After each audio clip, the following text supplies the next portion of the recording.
fam.news. Flamingos in a 4,000 square foot suite, confetti cannons, pink jackets, secret parties, and of course, the latest and greatest bedding rollouts. Welcome to your Vegas market review with Bedhead Mareting coming on board. Their amazing team was pounding the pavement, and they pounced from showroom to showroom, covering sleep product introductions and more. The CEO of Bedhead Mareting, Brandon Bain, is here, and the FAM podcast starts right now. 1894, Max Englander hand-built the first Englander mattress. Today, Englander mattresses are still bench-made right here in the USA. Proven materials, expertly layered, and every stitch triple-checked. All for you. Englander, better sleep by design. Hey, are you a mattress retailer looking to supercharge your business? Introducing Podium, your secret weapon. I use it. I'm a huge fan of it. And with Podium's AI-powered lead conversion, you can engage with customers in seconds via text, making it feel like they're talking to a friend. But hey, that's just the beginning. Podium offers texting, payments, reviews, website chat, and more, all in one place. You've got to be the most responsive retailer to help customers solve those sleep problems in the moment. Harness the power of Podium today and start growing your business. Visit podium.com right now to learn more. Welcome to the FAM podcast with Mark Kinsley. This is where the best in the bedding business get even better. Welcome. What's going on, fam? Brandon Bain. Always good to see you, my friend. Welcome back to the show. We saw each other last in Vegas. Now, I'm still dressed in the same. I haven't even changed, really. I mean, I still got my pockets. I'll at least take the pocket square out. Are you recording this from Vegas? I'm still stuck in Vegas, man. I was there for a good shake. You guys were there for a long time, too. You had a ton of videos your crew was doing. You were out and about. Like what, as you reflect, maybe recover, what stands out to you about this trip to Vegas, this Vegas market in particular? Well, it was a little different for us. Normally you see Ferg and I running around, shaking hands, that kind of thing. And this Vegas, we brought, I think it was like 12 of our team members out and, experienced the whole thing. We had 2 production crews going on. So we were able to cover a lot of ground. We were recording videos and we saw a lot. And my thoughts are varied upon, from the different showrooms. There are some brand new showrooms that were just launching for the first time, big companies that have never been in Vegas. And there are companies that have been doing it for the longest time, showing some new stuff. So we thought it was, in terms of if you had to have a headline for what I thought Vegas was about, probably one of the most productive Vegases from most people's accounts of the return. I wouldn't say it was the most populated Vegas, but they said one of the most productive Vegas experiences that they've had in a long time. I of course, was anchored in the showroom there in Englander in C1596. We had done a big showroom refresh. We had 50 print ads from the 1940s, 50s, and 60s, and a bunch of new product intros. And as I was talking to people who were out and about and weren't anchored in a particular showroom like myself, they said there were lots of introductions and a lot of safe introductions. I had kind of an interesting conversation with a buyer who came into our showroom, and he said, I'm not seeing a lot of innovation out there during this Vegas market. And I said, no, like concept car type products. And I said, oh, so do you enjoy seeing that? And he said, yeah, we like to see something that's new and innovative and different. We're not seeing a whole lot that's different. And I said, do you typically bring in those type of products? Is that something that's popular in your market? Do you have a strategy around that for your retail location? He's like, no. Like, we don't buy anything like that. We buy very safe, but I like to see it. I was like, oh, so you like to see it, but you won't buy it. What did you see as you were out and about? Did you see anything really innovative, or it was iterative? What's your read? Yeah, it's very much in line with the engineering principle, not invented here. So a lot of buyers are coming out to these shows, kind of like you would go to CES and see what's going to happen in the future. So you have a handle on it and you can prepare for it, but they're not about to risk their business over something that's not proven, right? They prove it, right? First. So I think that when times are expected to be contracting in a marketplace, that buyers tend to skew a little bit more, probably risk adverse, right? They're probably less likely to take some of the risk with products. They still want to stand out and differentiate themselves. So if you have a product that's like proven in a market that's working, and then it's also a differentiated product, then yeah, you're going to potentially win. But I also expect that same sort of thing to be happening with the manufacturers. The manufacturers are like, listen, we've seen the industry come down a little bit. We don't have the luxury of, putting our centerpiece as this innovative thing that you can't buy and it'll be available in 5 years. We need to sell products now in Vegas because the cost of this place and what it takes to be here. So we got to have products that people can take today. So they might not be focused on bringing those new technologies to market like you would normally see when times are good and you're really just, fighting over those margins of product differentiation. But I did see some really cool stuff happening with adjustable beds. There's products where both sides can be adjusted. There's some, air mattress things that were kind of cool and that have been around a little bit, but starting to make a little bit more noise, kind of like the Sleep Number style. What's the Sleep Number? How can we get into some of that market? Some modular stuff I thought was really interesting. But frankly, even those sort of things have been around for decades. So it's a little bit of a cycle. Kind of see, just like your latex, right? Just like latex first put into the Englander bed, eventually ends up being one of the most seen things in Vegas this year. I saw latex and everything, not just standard beds, but performance beds too. So a little bit of a cyclical thing, but that's proven. So that's not really innovation. I was able to sneak away at one point and see my friend Tambra with the Specialty Sleep Association. Mm-hmm. And there was a group that had created essentially what was a waterbed of sorts. But these guys design float tanks and they sell float tanks and they have a manufacturing operation down in Mexico and they do a bunch of other products. But this thing felt very unique. It almost felt like some sort of mixture of sand and gel beads and water, and you really did, like, you got into it and it evenly distributed your weight. And so I thought, it's fun to see, little one-offs like that. And I was wishing them luck, but they did have a unique feeling product. But it's like you said, are you going to be willing to bring that in, invest in the inventory and try to sell that? I think I see a lot of people getting back to the blocking and tackling, the fundamentals of mattress merchandising and selling, because we had this climate of demand over the past several years. And now we're getting back to, hey, I'm not just writing orders anymore. If you had product, you won. Now we're getting into the conditions where it's like, I have to attract foot traffic. I have to invest in my advertising spend. I got to make sure that I've got product that I feel confident my team can move. And things are starting to, like you said, cycle back around to 2018, 2019. Right. And you see a lot of companies that are sort of, they're going back to, in order for us to do well with the product, we have to commit to the product. You can't just get a product. Like you said, you have to commit to multiple products, 2, 3, let's say 3 is kind of like the minimum, and 4, and then the inventory. So going into 2024, when a company might be down 10, 15%, how are manufacturers making it easier for someone to commit to a product? Everyone down the line has to be able to carry a little bit more of the weight. When we saw this same thing happen in the mortgage industry back in 2008, pre-2008, it was a free for all. So you just had to have your brokerage license and then you get loans. Just like now, you just had to stand up a store and then you get, customers coming in. That's not the case anymore. You got to earn the customer, you got to close that customer, and you better have a product that looks like you're at least committed to, so that they trust it, because that's what it's all about, is trusting that product.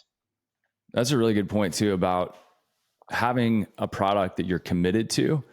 It's like, if you have one product in a sea of 40 to 60 mattresses, is that something you really believe in? Or do you really need to commit to the category, whether that category is a range of products from a specific brand, or that category is technology like foam or latex?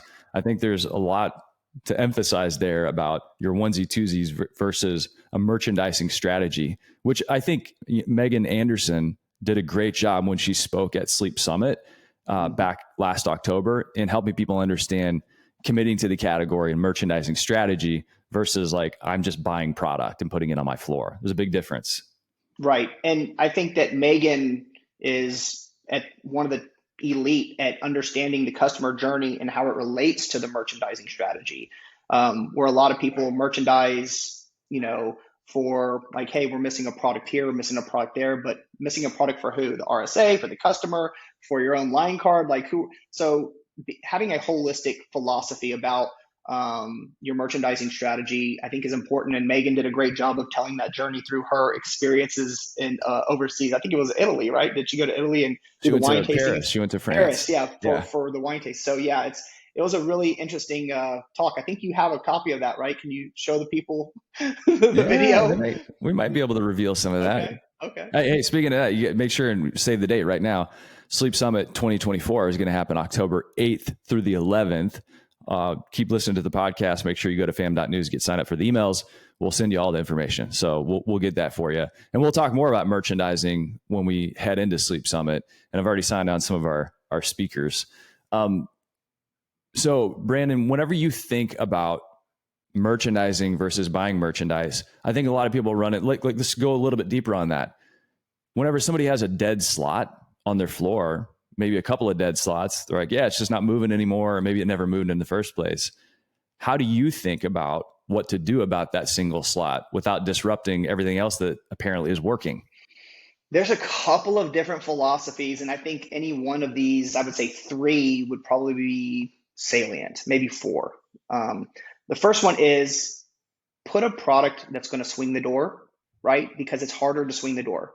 So there's a really good example of a puppy, for example. Like for all intents and purposes, they're trying to open doors and they're directing all that traffic to the people that are picking them up. Like they would love you to carry 3 or 4 of their beds, but if you're the only place in 300 miles that can compare a puppy to a Tempur-Pedic or whatever, that's a great way to swing the door. You're going to get a lot of SEO and a lot of door swings from something like that. So it's almost like a product that helps get that door to swing and get that conversation started. A second way to approach that is some sort of technology that can be implemented into your sales process that would make the sales process easier. So let's call it a pressure mapping tool. Clint Walling has a really nice pressure mapping tool that this basically helps eliminate and disarm the customer and say, hey, we know exactly what you are. We know exactly what kind of bed you need based on your pressure. So we can, you don't have to trust me, the sales guy.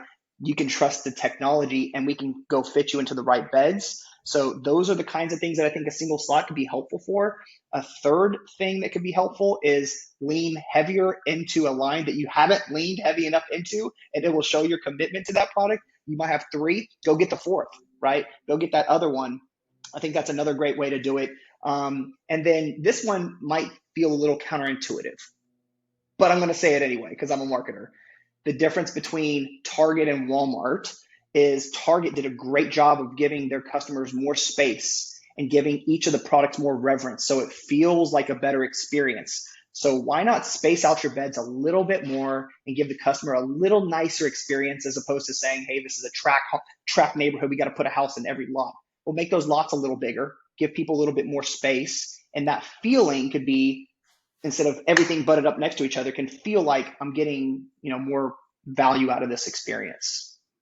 This sport coat, by the way, is really just hiding something. See, you're so thoughtful. I'm a huge fan of you, Brandon, and Steven, and your entire team. See, check this out. If you're watching on video, you'll see this. Oh, wow. Thank you. Appreciate it. I'm repping my fam hat and my bedhead shirt. That's what's hiding behind the sport coat. I love that, man. Thank you. Over my We're heart. big fans of you too. That is a really thoughtful response. Thank you for sharing that. And I think, a lot of times you look at dead slot, you think one in, one out. But I think, what you just described there at the very end, it might be a little counterintuitive because people want to make sure they're maximizing their floor space. But yeah, whenever you can put a little bit of a halo effect or a spotlight on some of your key products, space is what's going to do that. It's just like you described with the track housing. If you have track housing that has a house that looks similar on every lot, and then all of a sudden there's that one lot on the block that has, an acre dedicated to it, it's right. going to feel more important in certain ways. 100%. Hey, speaking of feeling important, let's talk about the fun side of Vegas. I wanted to make sure that our coin holders who have been to Dream Camp or part of the Mattress Mentorship Mastermind, those are our coin holders, had a really fun, dedicated experience for them. And so I rented the chairman's suite at the Bellagio, the fam did, and it's over 4,000 square feet. of just party space overlooking the Bellagio fountains with a solarium and all kinds of fun stuff. And of course, in one bathtub, there were blow up penguins. In the other bathtub, there were sharks. And in between all that was just complete fun and chaos. We even had a sunken bar. The sunken bar to me was hilarious because when you read on paper about a sunken bar, for some reason it sounds fancy. But really, the sunken bar made people think that we had hired the shortest bartender on the planet. I am not going to lie.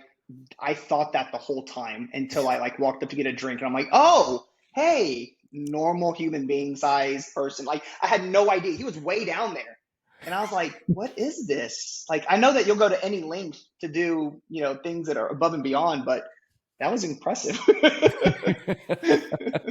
We said, hey, if you're going to bartend for the fam, you have to walk around on your knees the entire time. Okay. Yeah, exactly. The staff was absolutely fantastic.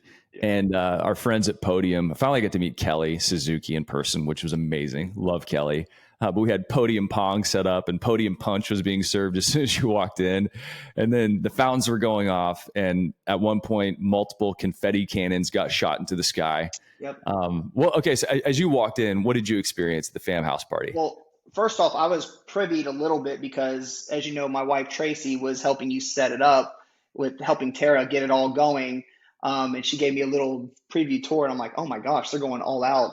But frankly, like this is one of my favorite experiences that y'all have done. It was just such a gorgeous view. You had the right people in the room. The favors were amazing. You had everyone with their gift bags and it was a fun event and perfectly on brand for what you guys do. It was one of the highlights of our experience in Vegas this year. Well, it was a lot of fun. Thank you for being there. And I can't thank Tracy enough. She's part of the fam. And from what I understand, like she's never going to miss another dream camp. That's what she told me. I'm not allowed to go to dream camp without her, especially because you keep picking these nice places, which thank you very much. It's nice, but now we got multiple people that we're going to have to bring. But the one thing I had that I wish I would have known about was some of the pictures that were taken of me on the catamaran ended up blown up. I think my wife did it and put on the wall of all the pictures. So I'm like, oh, that's up there for everyone. Okay, good to know. I know exactly the picture you're talking about because you're coming out of the water after canoeing or not canoeing. It's kayaking in the mangroves. And you get back on to the ship, the catamaran that we rented, our private catamaran, and you just throw your arms up in the air in complete triumph and are so happy. And it's just such a joyful moment. I thought it really captured what Dream Camp's all about. Well, I'm glad I can be the mascot. And you're looking fit too, man. He's shirtless, by the way. No, I'm looking like I need to, take a few pages from your playbook on the workout thing. But yeah, so it was fun and just seeing all the people that are in this world that you've brought together continue to show up time and again, and even new people be added. I got to meet the people at Podium. It was great. I didn't get to play the beer pong or podium pong, but I saw that it was there. I did make some inappropriate comments to my wife about the bidet because that's not something that I'm used to seeing. And she told me to just be quiet from here on out about stuff like that, to not embarrass my family and my brand. But yeah, it was a fun time. It's next level whenever one of the bathrooms has a bidet. And I'm wondering who used it. I'm not going to name any names, but I think somebody might have just tried it out. We can do a most likely person to have used the bidet and just have everybody listed and just do a poll. Who used it? I think the top 5 on my list would be Matt Smith. He's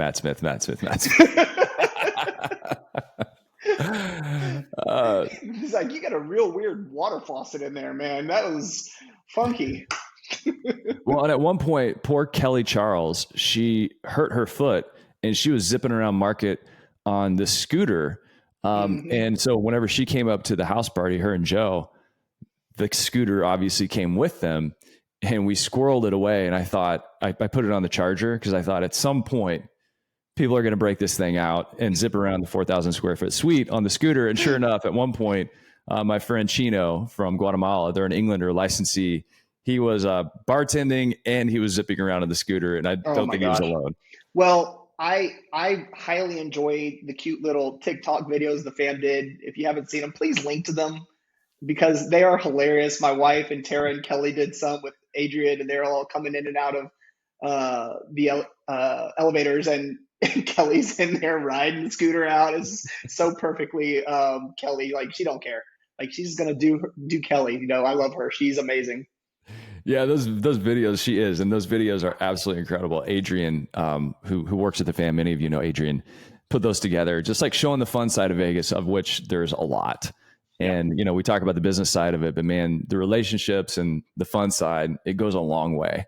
And we don't always end up in the same place at the same time, even though we're doing business together. So when we get together, that's what I feel like the fam is really all about. Like we're going to make sure the fam gets together. And like you're talking about with Dream Camp, a lot of people don't understand what Dream Camp is. And that's why you have to apply.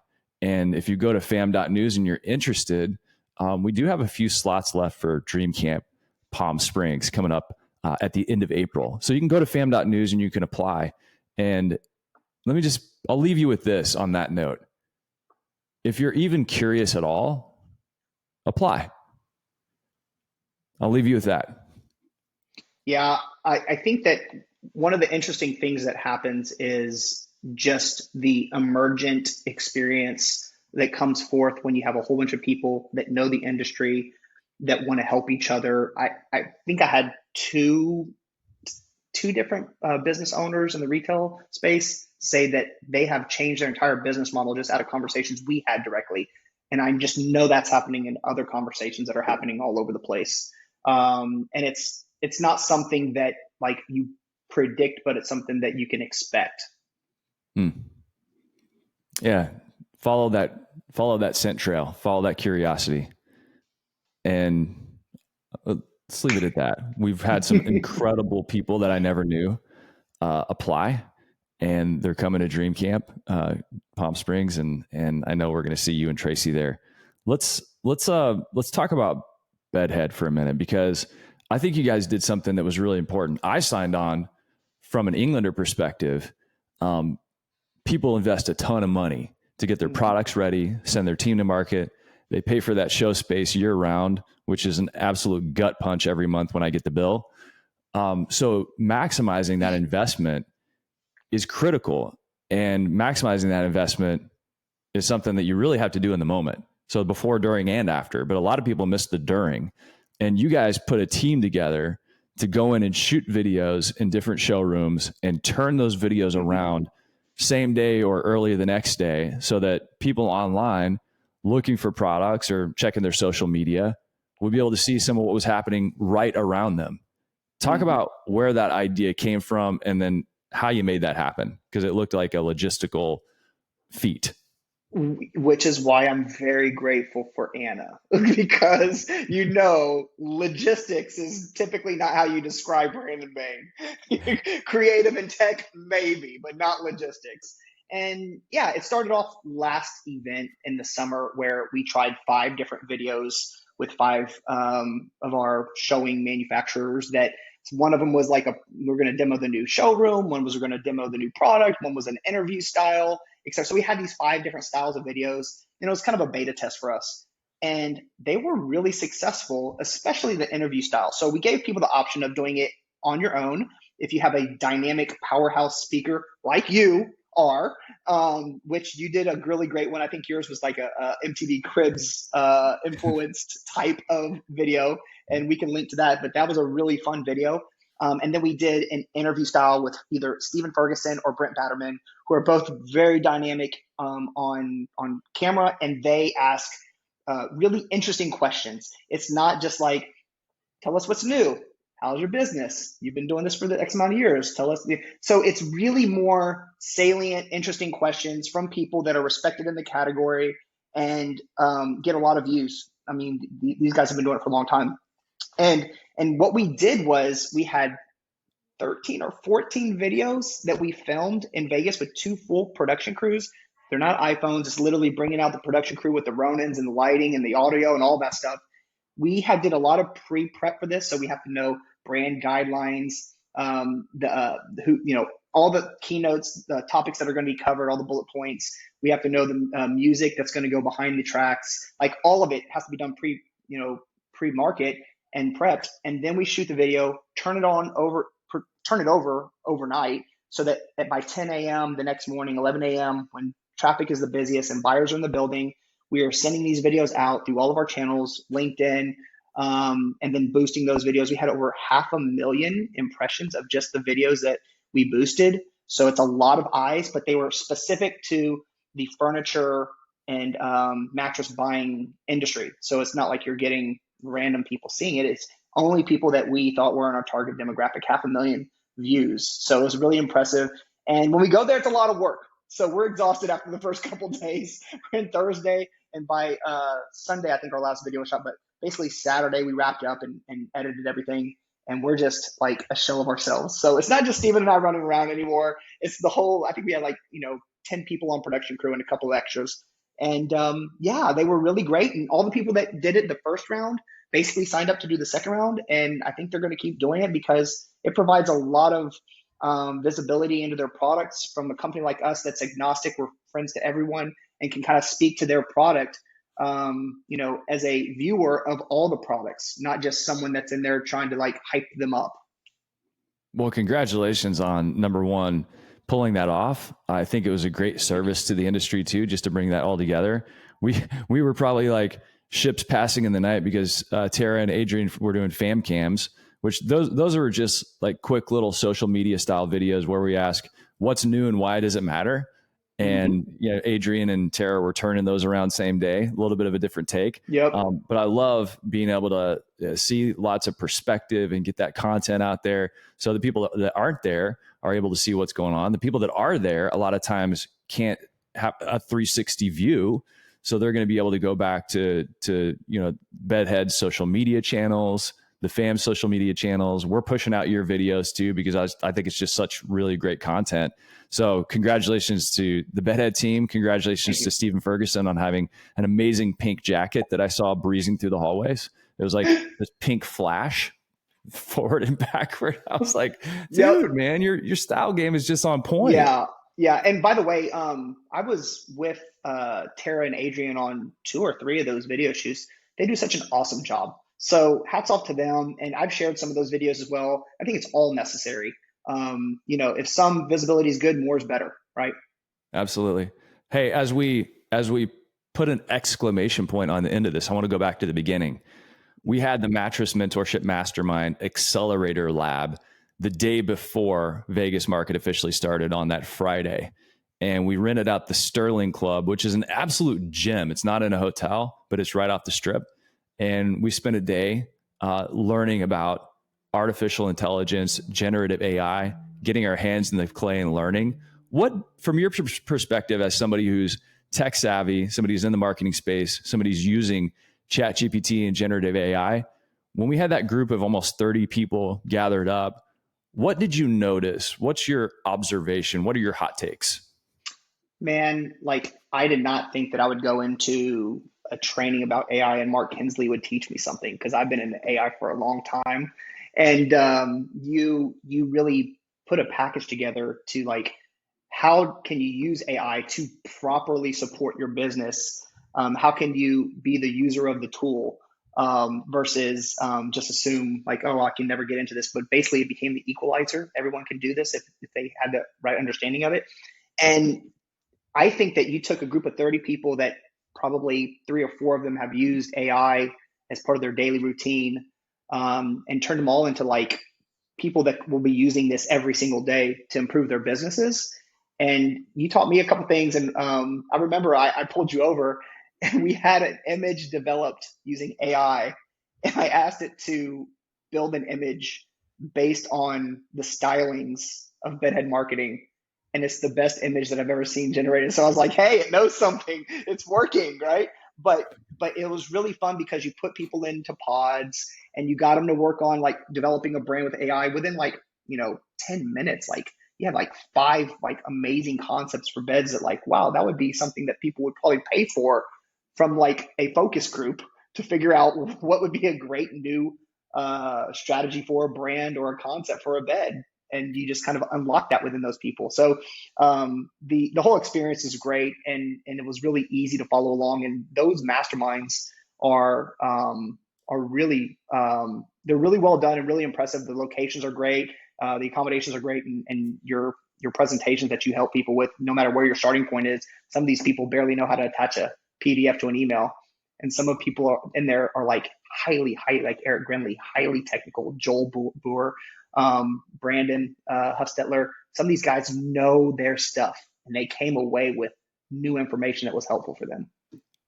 Wow, that is a glowing endorsement. I was really nervous about the different points on the timeline for people, just like you described, because I knew we had some power users in there, and then I knew we had some people that really haven't spent any time using any generative AI, and it probably just scared them. Actually, we did a little word cloud, and we just had people send it in. I had this system where you could just vote, and it, put it up on screen. And I was like, what words come to mind whenever you hear chat GPT and AI? And scary was the biggest word, which means the most people said the word scary. So I'm going to be interested in whenever we meet up in Palm Springs, because I want to repeat that and see what words come to mind months later after they've had a chance to use it. Well, and hey, I was going to say, me. I mean, I owned an IT security company for 10 years, and that's high tech. And frankly, I'm the kind of guy we've talked about before. Like, I like to embrace technology. And just when the internet came out, it became an equalizer. But everyone thought, oh, this is the thing that's going to put us all out of business. Now the internet's going to be the thing that crushes every job. But it did the exact opposite. It created the most amount of entrepreneurs in the history of the world, right? Because now let a 14-year-old kid start selling stuff on eBay or whatever, right?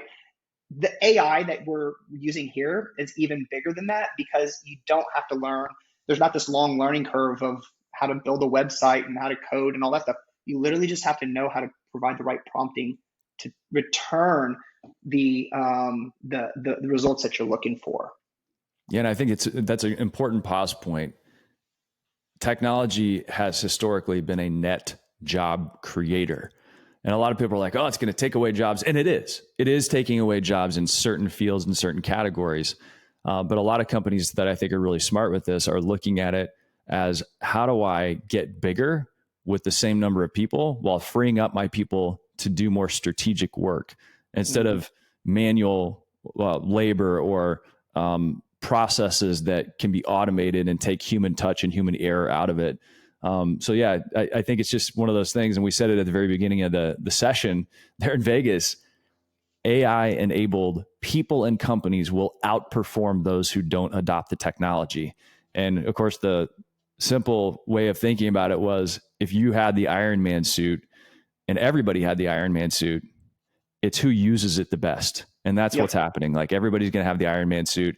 Your job is going to be understanding how to use it the best for you and your business. Do have one more thing that I learned that I feel stupid that Mark Kinsley had to teach me this. Okay.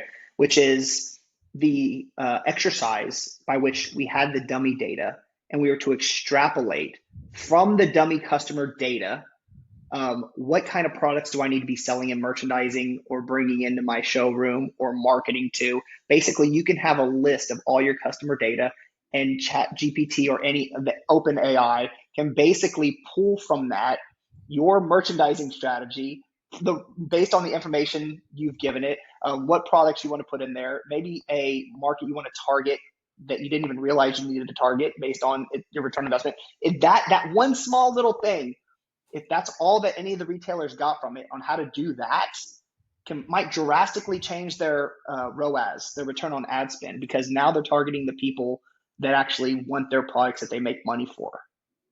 And for those of you who don't understand what Brandon's saying about the data piece of it, you can pull just all of your data from your business, say over the past year, and you can upload that data. You could anonymize it if you wanted to first, but you can upload that data into ChatGPT, the pro version, and you can ask it simple questions such as, what's my number one best-selling product by brand, size? You can put in price point. You could even just zoom out and get much more simple than that. You could upload the data and you could say, what should I be paying attention to from within this Excel spreadsheet? And it will start giving you ideas and prompts. So there's so much, like the two fundamental skills that we learned at the Accelerator lab around generative AI were how to be a good prompt boss. Mm-hmm. And that's we can get into that later, how to be a good prompt boss, and then how you can be an expert data analyst instantly. And I think we're walking around with so much data, but making sense of it and making it actionable is now completely within reach. It's amazing. It's powerful. Well, man, hey, thank you so much for taking a walk down recent memory lane as we both navigated Vegas market, crossed some paths, high fives in the hallway, and then of meeting up at the Famhouse party there at the Bellagio. Congratulations to you and your team. You have an incredible group of people on the Bedhead side. Smiles for miles. Super wonderful people. So I know that. Thank you. I just want to say that they're really, truly a great group of people. So congratulations on all your success and all your growth. And thank you so much, Brandon, for recapping Vegas with me here. Yeah, man. Thank you for your continued partnership, and looking forward to the next one. So, round 2 in 6 months to start getting prepped. That's right. Make the most of market. Don't show up and hope that people find out about you. Have a plan in place. Of course, you can get with this guy. Hey, thank you so much for listening to the Fam Podcast. Be sure to subscribe, share this with some friends, and follow us on LinkedIn. We're always sending out hot takes. And like I said, if you're interested in anything Dream Camp or Sleep Summit related, head over to the all new fam.news. We'll see you here next week on the Fam Podcast.